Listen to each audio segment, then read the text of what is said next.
corridor de Lobito, un projet titanesque de 10 milliards de dollars, qui promet de redessiner la carte économique de l'Afrique australe. Un réseau reliant l'Atlantique aux richesses minières du cœur de l'Afrique, financé par un partenariat entre puissances mondiales et nations africaines. Pour certains, c'est un moteur de prospérité.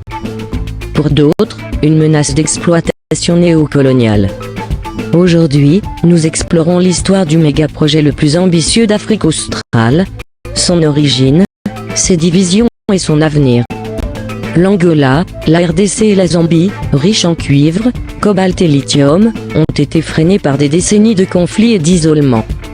Le corridor de Lobito, un réseau de 1344 km de voies ferrées rénovées, relie le port angolais de Lobito à la ceinture de cuivre de la RDC et de la Zambie. Ce n'est pas qu'un chemin de fer, route modernisée, pont, port en eau profonde.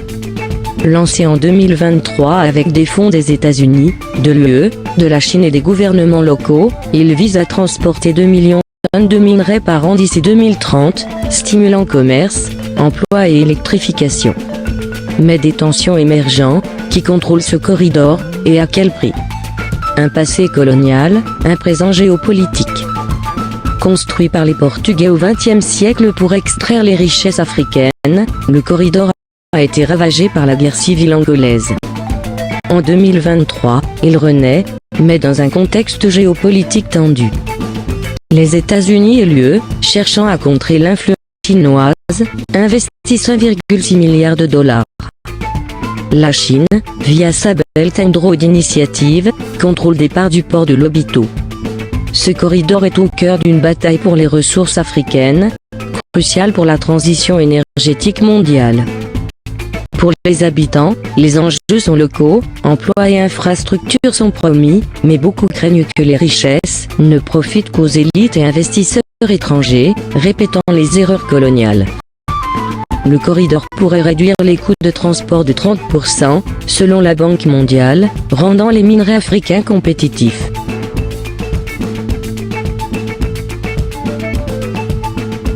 Le corridor pourrait réduire les coûts de transport de 30%, selon la Banque mondiale, rendant les minerais africains compétitifs.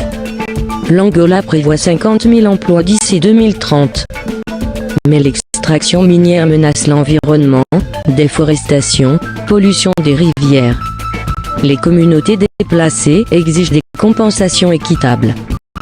Avec des puissances étrangères impliquées, qui décidera de l'avenir du corridor?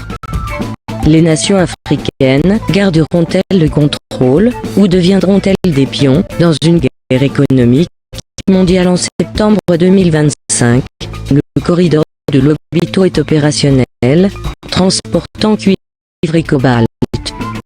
Les premiers bénéfices affluent, mais des défis persistent. Les trois pays doivent négocier un partage équitable des revenus et une gouvernance régionale indépendante. Des pratiques minières durables sont cruciales pour limiter l'impact environnemental. Le corridor de Lobito peut devenir un symbole d'unité africaine, montrant qu'un méga-projet peut bénéficier à tous. Sera-t-il une voie vers la prospérité partagée, ou un rappel des inégalités du passé? Et vous, comment l'Afrique peut-elle transformer ses ressources en un avenir équitable? Partagez vos idées dans les commentaires, aimez, partagez et abonnez-vous pour d'autres histoires qui façonnent l'Afrique.